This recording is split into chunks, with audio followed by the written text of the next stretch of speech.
A courtesy that cost a life, a Miss Marple mystery. Hi there, welcome back to Haunting Vales.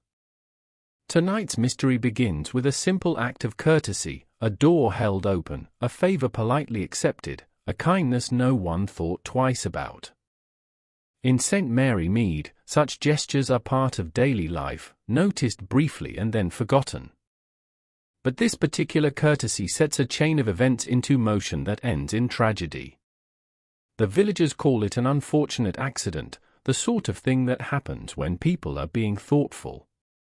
Miss Marple, however, recognizes the danger hidden in good manners, the timing of the favor, the person who benefited most, and the way politeness was used to avoid uncomfortable questions.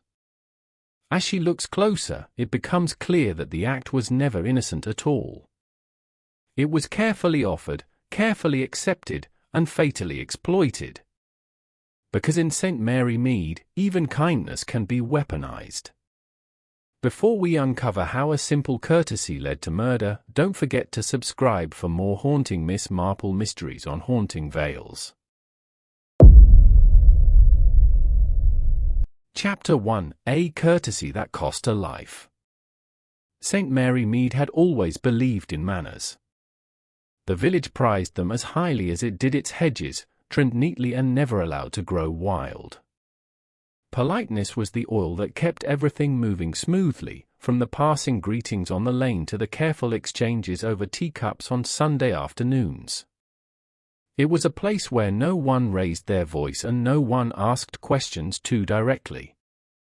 That was why, when death came to the village, it arrived quietly, wrapped in courtesy, and stayed unnoticed far longer than it should have. The morning of the tragedy began as most mornings did, with mist clinging low to the fields and the church bell sounding a gentle reminder of time passing.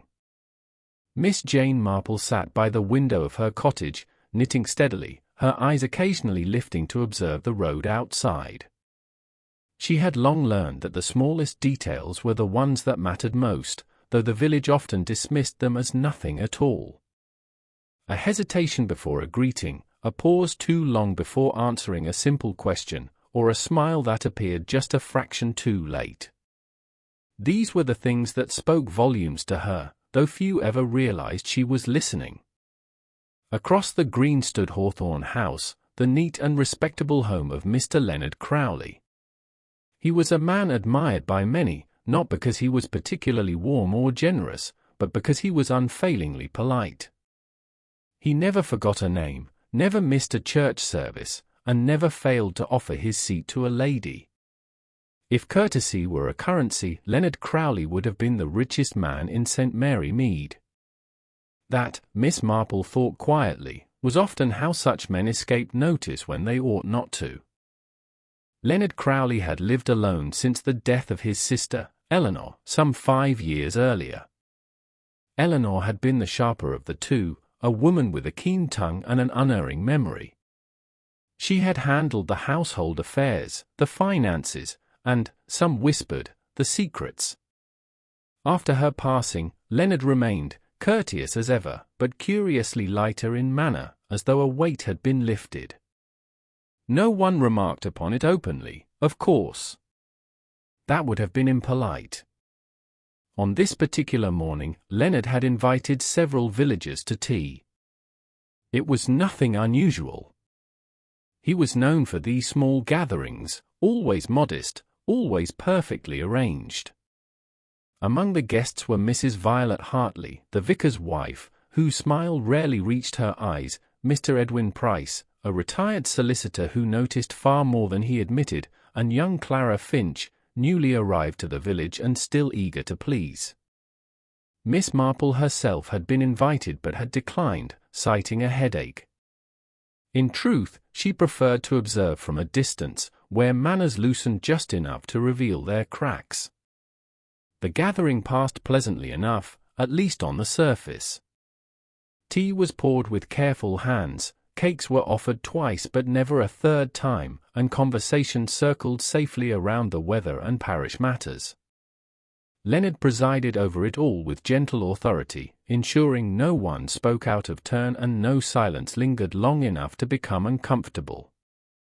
It was during such moments, Miss Marple would later reflect, that people felt safest. And safety, she knew, was often an illusion. When the guests departed, each was thanked warmly at the door. Leonard insisted on seeing them safely onto the path, despite the short walk home for most. It was noted by several, later on, how attentive he was that afternoon, how careful to make sure no one felt hurried or dismissed. Mrs. Hartley would even remark that it was quite touching, though she could not have said why the memory troubled her afterward.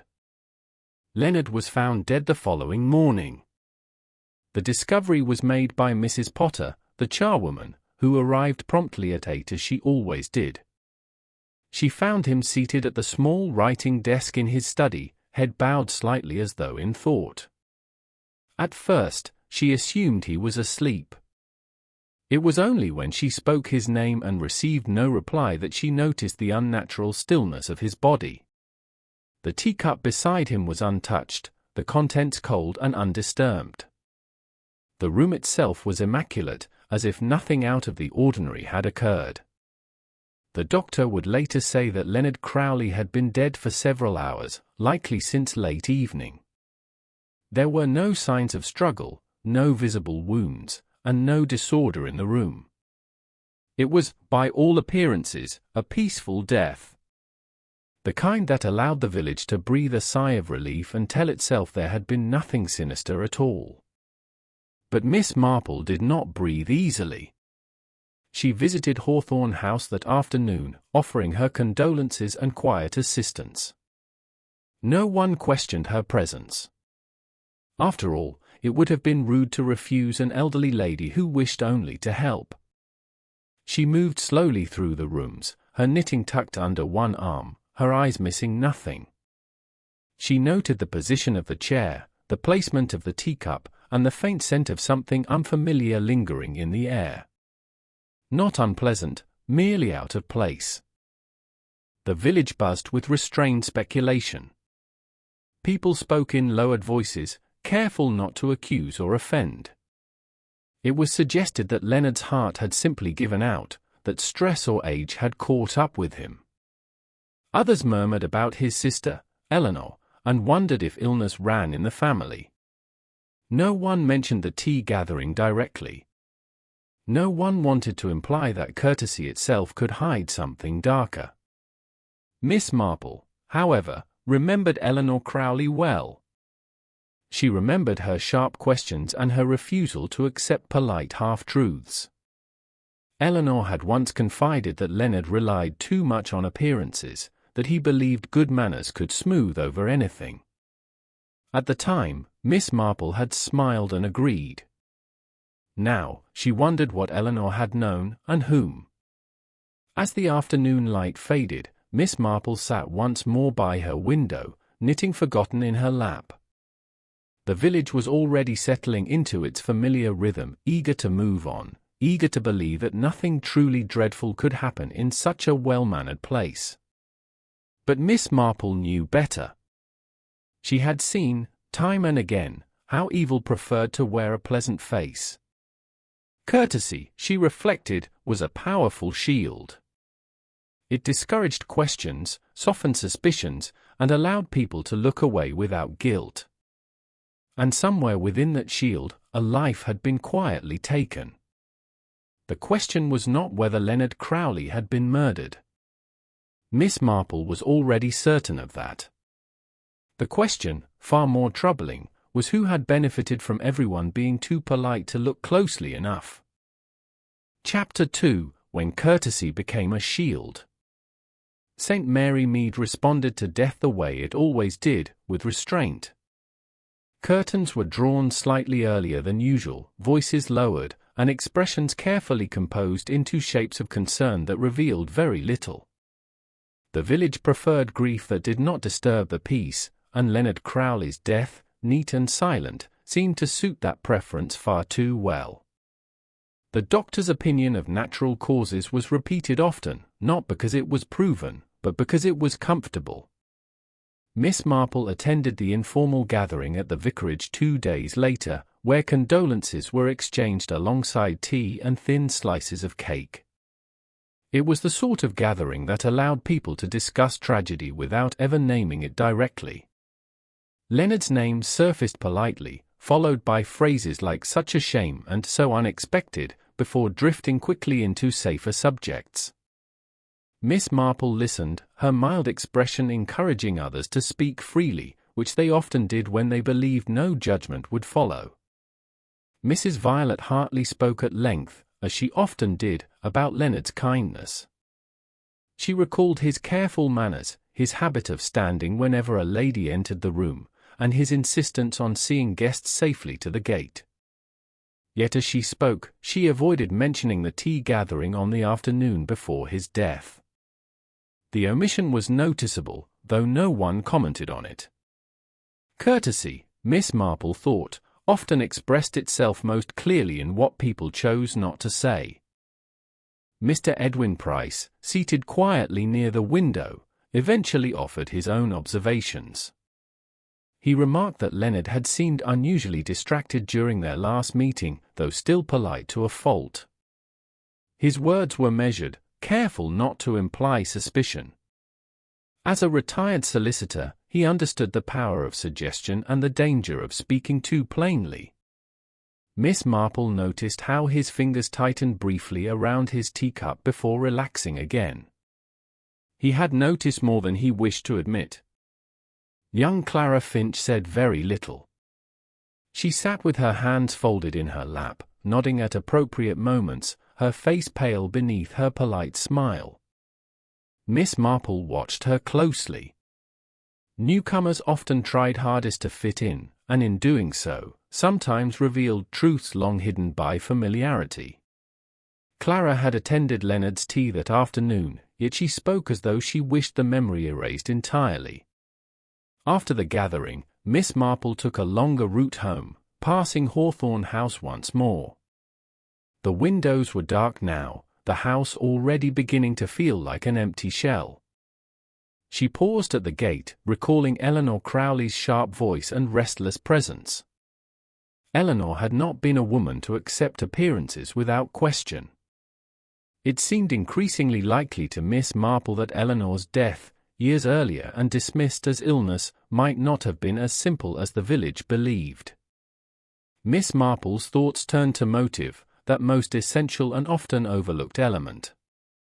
Leonard Crowley had not been wealthy in a grand sense, but he had been comfortable, and more importantly, in control. His sister's meticulous records had passed to him after her death, along with knowledge that others might have found inconvenient. Control, Miss Marple knew, could breed resentment just as surely as greed. She paid a visit to Mr. Price later that afternoon, presenting it as a neighborly call. Over tea, carefully poured and politely declined once before being accepted, she gently steered the conversation toward Leonard's affairs. Mr. Price hesitated, then admitted that Leonard had recently asked for advice regarding a change to his will. The request itself was not unusual, but the timing was. Leonard had seemed nervous, though he masked it with courtesy, and had asked several times whether such changes could be contested. Miss Marple thanked him and left, her mind already assembling pieces of a larger picture. A man concerned about his will shortly before his death was rarely a coincidence. Someone, she suspected, had reason to fear what Leonard might leave behind, or what he might reveal. That evening, Miss Marple received an unexpected visit from Clara Finch. The young woman arrived flushed and breathless, apologizing repeatedly for the intrusion. Miss Marple invited her in, offering tea and reassurance until Clara finally spoke. She confessed that during Leonard's tea gathering, she had noticed something odd. Leonard had insisted she take a particular cup, guiding her hand with polite firmness when she reached for another. At the time, she thought nothing of it. It was only later, when she learned of his death, that the memory troubled her deeply. Miss Marple listened without interruption. The detail was small, almost insignificant, yet it struck at the heart of the matter. Courtesy used not to please, but to control. Leonard had been very careful about who received what, and perhaps someone else had learned from him. Perhaps someone else had used the same method, knowing no one would question such politeness. The doctor's report, when it finally arrived, confirmed Miss Marple's growing certainty. Leonard had not died of natural causes. There was evidence of poisoning, subtle and slow-acting, designed to mimic heart failure. It was not a crime of passion or panic, but of planning and patience. A crime committed by someone who understood routine, habit, and the power of appearing harmless. The village reacted with quiet shock. There were no raised voices, no accusations hurled across the green. Instead, suspicion settled like dust, unseen but present everywhere. People became even more polite, as though manners might protect them from scrutiny. Invitations were declined gently, doors closed softly, and conversations ended just before they became uncomfortable. Miss Marple, however, felt closer than ever to the truth. The motive was becoming clear. Leonard had known something, or intended to act upon it, and someone had decided he must not be allowed the chance. Courtesy had provided the perfect cover, allowing poison to pass from hand to cup without question, and death to arrive without protest. As she prepared for bed that night, Miss Marple reflected that the most dangerous crimes were rarely committed in anger. They were committed calmly, by those who trusted that good manners would keep others from looking too closely. In St. Mary Mead, that trust had been well placed. For now.